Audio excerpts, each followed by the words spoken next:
प्रीतमपुर की राम की इन्वायरो कंपनी में यूनियन कार्बाइड का कचरा जलाना शुरू कर दिया है। फैक्ट्री के इंसिनरेटर में पहले ट्रायल में 10 टन कचरा नष्ट करा जा रहा है। ट्रायल के दौरान Madhya Pradesh pollution control board के अधिकारी सहित स्वास्थ्य विभाग की टीम भी मौजूद रही। किसी भी प्रकार की अनहोनी से निपटने के लिए स्पेशल आर्म्ड फोर्स के 130 जवान तैनात किए गए। फैक्ट्री के आसपास के सभी रास्तों पर नाकाबंदी की गई और बिना पूछताछ के कंपनी परिसर में जाने की अनुमति नहीं दी जा रही। भोपाल गैस ट्रेजेडी के जहरीले कचरे के निष्पादन मामले में सुप्रीम कोर्ट ने इंटरफेयर करने से इनकार कर दिया था। 27 फरवरी को सुनवाई में सुप्रीम कोर्ट ने कहा कि मामला पहले से हाई कोर्ट में विचाराधीन है और हाई कोर्ट याचिकाकर्ताओं का पक्ष सुनने के बाद फैसला सुनाया है। इसमें सुप्रीम कोर्ट कोई सुनवाई नहीं करेगा। फैसले के अनुसार भोपाल के यूनियन कार्बाइड के कचरे का निष्पादन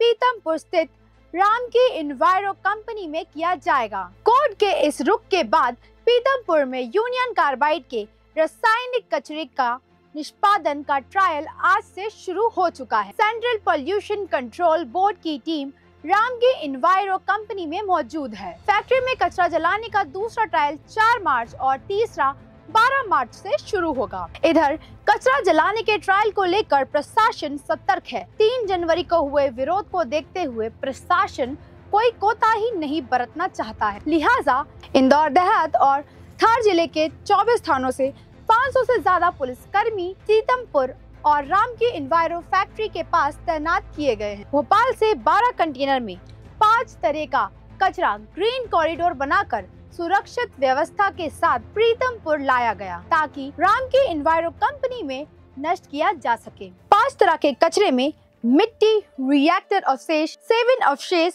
नाफ्थोल अवशेष और सेमी प्रोसेस्ड पेस्टिसाइड्स हैं। सुप्रीम कोर्ट ने 2013 में और 2015 में हुए 2 ट्रायल रन का भी संज्ञान लिया। CPCB के टेस्ट रिपोर्ट का अवलोकन भी किया। उसके आधार पर डबल बेंच ने पेटिशन को डिस्पोज किया। अगर याचिकाकर्ता को किसी भी तरीके से कोई भी तथ्य या आपत्ति करना है तो मध्य प्रदेश हाई कोर्ट में दे सकते हैं। 20 साल लंबी चली इस कानूनी लड़ाई की शुरुआत अगस्त 2004 में हुई थी। भोपाल निवासी आलोक प्रताप सिंह ने मध्य प्रदेश हाई कोर्ट में याचिका दायर कर यूनियन कार्बाइड परिसर में पड़े जहरीले कचरे को हटाने की गुहार लगाई। साथ ही पर्यावरण को हुए नुकसान के निवारण की मांग भी की।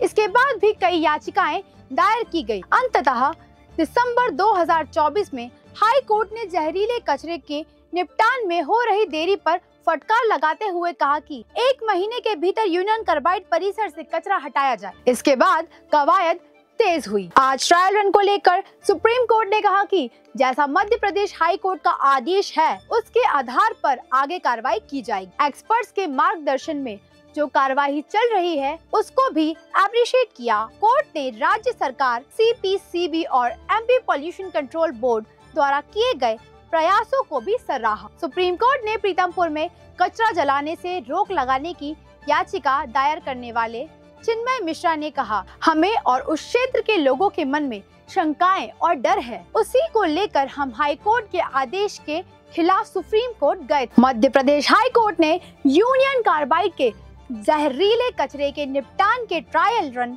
की मंजूरी दी है। इसके तहत 30 मेट्रिक टन कचरा जलाने के लिए 3 ट्रायल रन किए जाएंगे। पहले चरण में 135 किलो वेस्ट प्रति घंटा, दूसरे में 180 किलो और तीसरे चरण में 270 किलो कचरा प्रति घंटा नष्ट किया जाएगा। 1 जनवरी की रात भोपाल स्थित यूनियन कार्बाइड फैक्ट्री परिसर से करीब 358 मैट्रिक टन जहरीला कचरा 10 कंटेनर में भरकर प्रीतमपुर भेजा गया था। इसे राम की इन्वायरो इंडस्ट्री में जलाया जाना था। जहरीले कचरे के निष्पादन के खिलाफ प्रीतमपुर में लगातार 3 दिन विरोध प्रदर्शन हुए। आत्मदाह की कोशिश में 2 युवक झुलस गए थे। 4 जनवरी को तारापुर गांव से लगी राम की इन्वायरो इंडस्ट्री की फैक्ट्री पर पथराव किया गया। इसमें कुछ वाहनों के कांच टूट गए।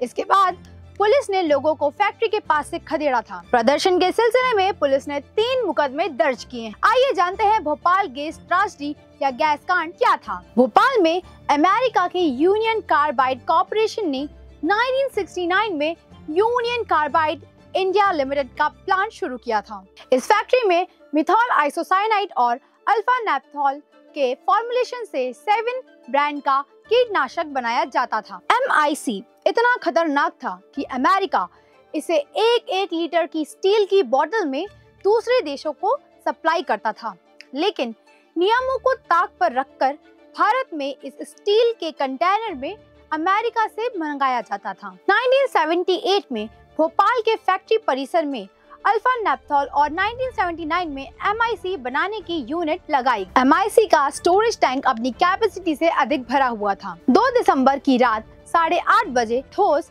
अपशिष्ट से भरे पाइपों को पानी से साफ किया जा रहा था। यह पानी लीक वाल्वों के कारण MIC टैंक में घुसने से टैंक में रन अवे रिएक्शन शुरू हो गया, जिस कारण टैंक फट गया और उसमें मौजूद MIC गैस हवा में लीक हो गई। रात भर में ही गैस के रिसाव से 3,828 लोग मारे गए। 2003 तक 15,000 से ज्यादा मौत होने के दावे किए गए। 30,000 से अधिक लोग हादसे से प्रभावित हुए। यह आंकड़ा अब तक लगभग 5.5 लाख हो गया है। अब आपको बताते हैं यूनियन कार्बाइड का जहरीला कचरा क्या है। गैस के रिसाव के बाद फैक्ट्री में प्रोडक्शन बंद कर दिया गया। इस समय फैक्ट्री में 7 बनाने के लिए अल्फा नेप्थॉल और सेमी प्रोसेस्ड पेस्टिसाइड्स रखे थे और MIC का ठोस अपशिष्ट भी था। केमिकल के रिसाव से परिसर की सैकड़ों टन मिट्टी संक्रमित हो गई। साल 2005 में फैक्ट्री परिसर में फैले 7 और अल्फा नेप्थॉल सेमी प्रोसेस्ड कीटनाशक रिएक्टर का अवशेष और